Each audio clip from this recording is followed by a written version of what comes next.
g'ururga ketgan obidlar toifasi. Men ibodat qilyapman, boshqalarni ibodatidan ko'ra ko'proq.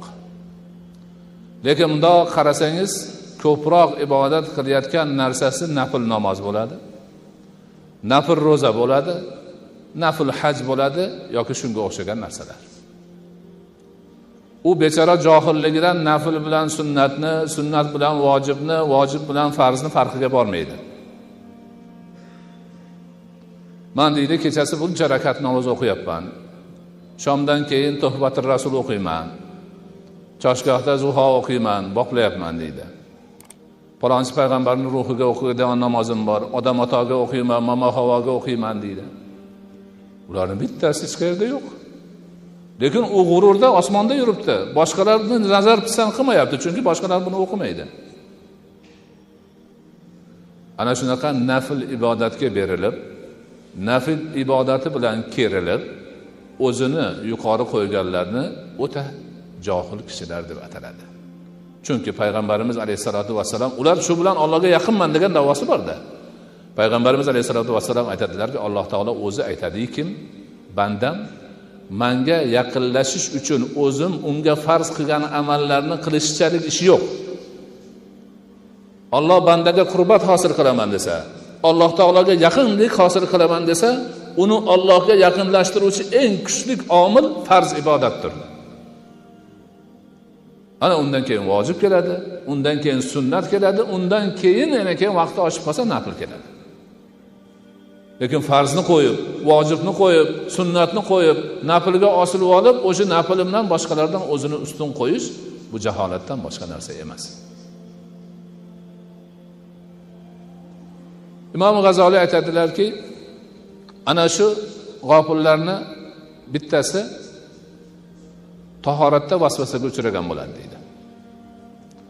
Tahoratni yuvib qilib bo'ttirib to'xtaydida, yo shu yaxshi bo'lmadi, yana boshqa qilaman deydi.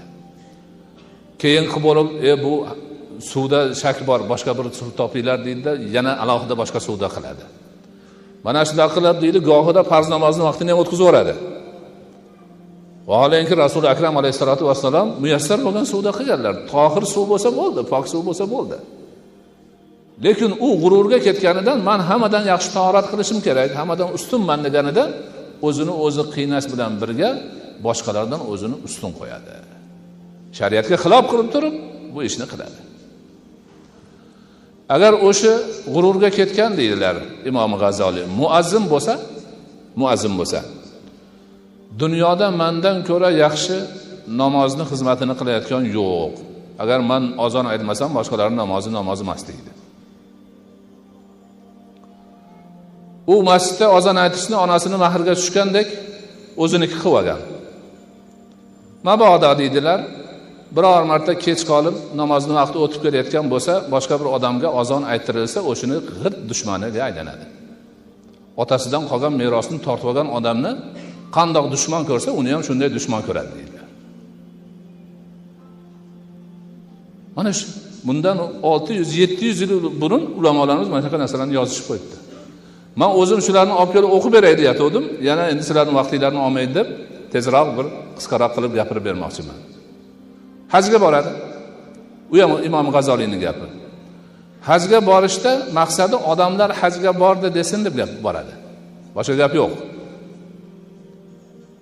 Borib u yerda ibodatlarni to'liq qiladimi, qilmaydimi, uni ham hisobi yo'q. Kelgandan keyin ham shu. Hoj aka demagan bilan mushtashadi, lekin o'zi bu yoqda nima qilsa, avval nima qilsa, shuni qilib yuraveradi. Balonchilar 2 marta bordi, men 6 marta bordim deydi. Ya'ni borgan sonini sanaydi, hojilarni, demak odamlar hoji desin degan gapni oldinga suradi deydi.